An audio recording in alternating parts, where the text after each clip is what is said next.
London, England, August 2008. Dark clouds are gathering in the twilight sky. The moon and sun admire each other, but my eyes are on him. His oversized glasses perched on his bulbous nose, the flashing blue and white lights of the television dancing on the lenses, his maoists hitched up around his knees. To see his knees buckling under the weight of his thin body hurts me, but I respect those knees for walking across continents, for wading through the Red Sea. I will sing the song of those knees. I am my father's griot. This is a hymn to him. I am telling you this story so that I can turn my father's blood and bones and whatever magic his mother sewed under his skin into history. To make him a hero, not the fighting or romantic kind, but the real deal. The starved child that survives every sling and arrow that shameless fortune throws at them, and who can now sit back and tell the stories of all the ones that didn't make it. I tell you this story because no one else will.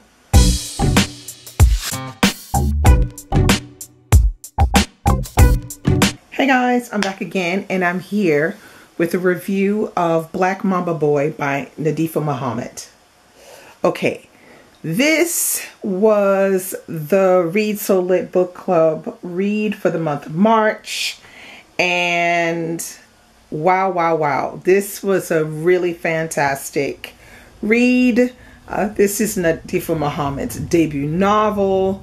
So I'm happy to start at the beginning of her writing career to really know where she's coming from. This has been on my TBR forever to get to know this author finally.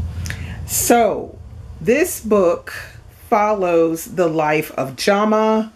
And Jama, okay, this is a fiction novel, but it's semi-autobiographical because Jama is Nadifa Muhammad's father. So the section that you heard me read at the beginning of this video is the first section of the book. It's like maybe 2 pages, and it is Nadifa Muhammad talking about why she's writing this book.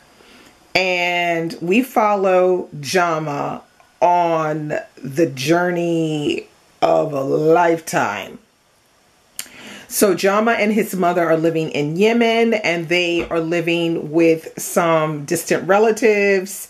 And that's because Jama's mother needed to go and make some more money. Her husband has gone off and left her to go and find work elsewhere, and he has not come back.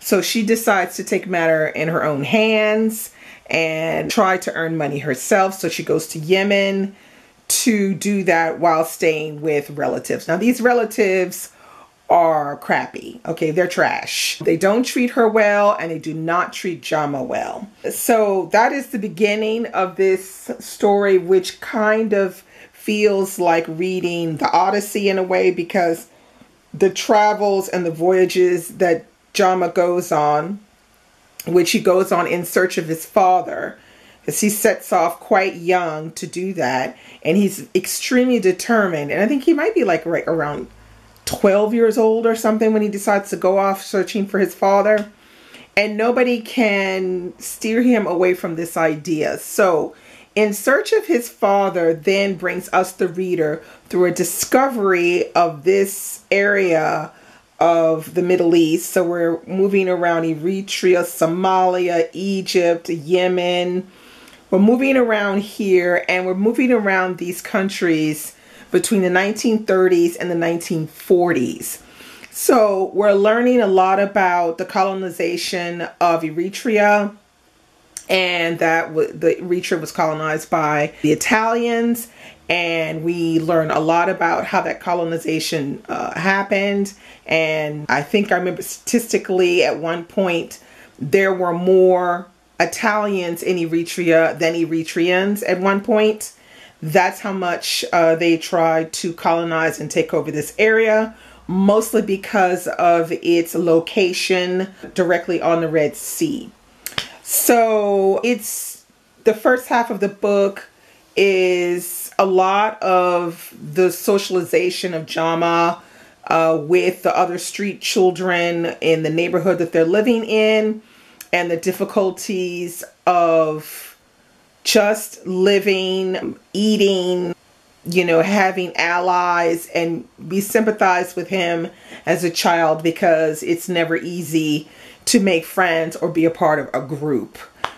But as this story goes on, we then enter into a whole nother set of ideas. We're dealing with World War II and etc., etc. So what I'm going to say about this book, because I don't want to get too much into the details of the plot, because it's a very short book. It's not very long at all.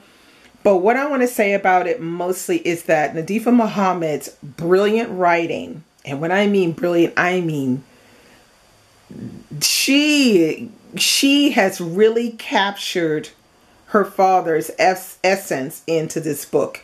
You can see that she's put a lot of love and care into recounting her father's story.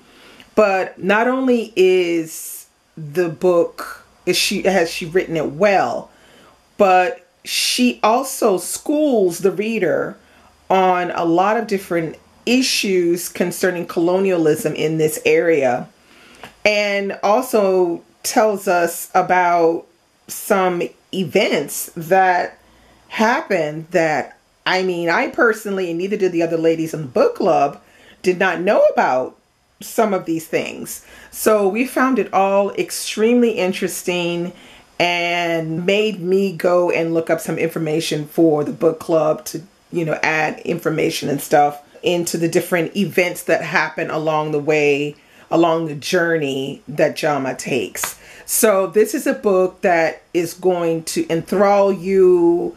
It's going to educate you. It's going to grip you. It's going to make you laugh. It's going to make you sad. It's going to make you repulsed.